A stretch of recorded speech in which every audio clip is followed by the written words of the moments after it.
Hello everybody and welcome back. Today I'm presenting Sudoku in Minecraft.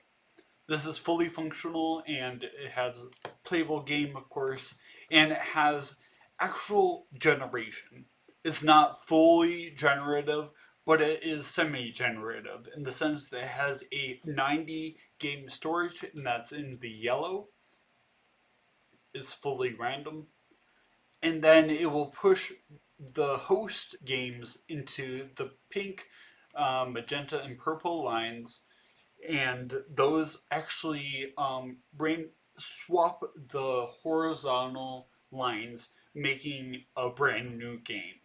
And that has a multiplier of 216, which I get that because it is a 3 factorial to the power of 3, which is equivalent to 216.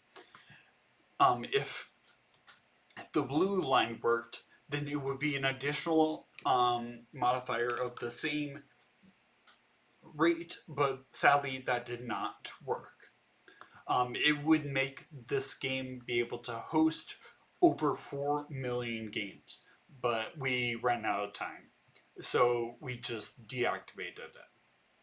And then we have all the logic for the actual playable game, and that kind of gets cut from the generative side and the playable game side by these blue water columns. If we go up to the front, we can actually see the actual playable game and input.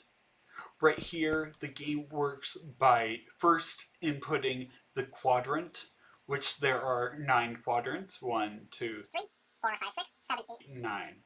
And then the second button press is the location. 1, 2, 3, 4, 5, 6, 7, 8, 9. And then you put in the value. So let's actually restart the game and have a fresh one. And that takes us 22.5 seconds with lag. I have never tried it with a computer with better processing power, so it might reset quicker, but it takes on average 22 seconds, 0.5. And in just a second, we'll have a fresh board, and then it will generate a new one. If we go out to the back, it will actually choose the locations as it's showing right here, with that, by actually this white section right here. It will use shulker boxes randomly with values of 1 or 9, but there are a set number of them, and it will activate these pistons right here, depending on if it wants to show them or hide them. As you can see, some have a higher value, which have 9, 1, 9, 9, 1, 1, 9. But yeah, if it has a 9, it will show the actual value on the screen. And let's actually put a number in. I'll find one real quick. So if we do 904 right there. Let's see.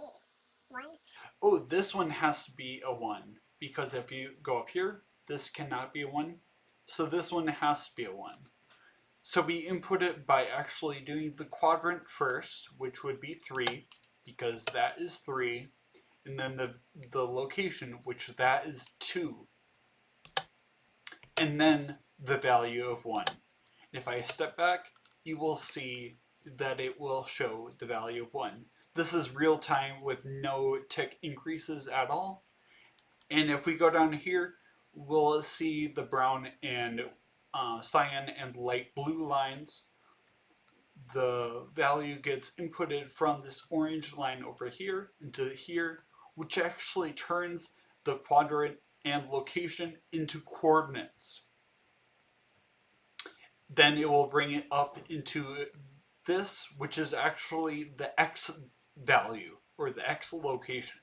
So if this over here gets activated, it will activate this column, and it will compare it to these 9 pistons over here. But as you can see, there are 9 different locations on it, which are actually values. So if I I know this is incorrect, but let's put in, for example, a 5, 6, 2. So it would be 5, 6, and 2. So that coordinate would be 6, 6, 5.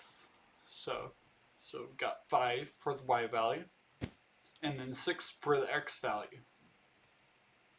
It's probably a bad example, but the value didn't get pushed. So let's put 2 in.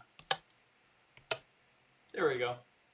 That got reset, but this one will be reset once I put the redstone back. But as you can see, I will go back here, and 2 actually gets pushed all the way up. And it will compare it with whatever lime green line is activated, which is this one. So when we go back here, it will compare this with this, and then it will compare with the purple back here, which is this circuit.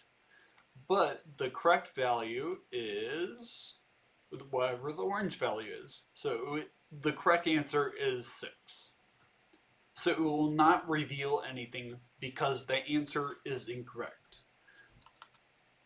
But it will actually just show it up in notes mode on the side. So if I go over here, you'll see a value of 2 to mark it as incorrect. You can choose to use note modes as an incorrect or a correct value.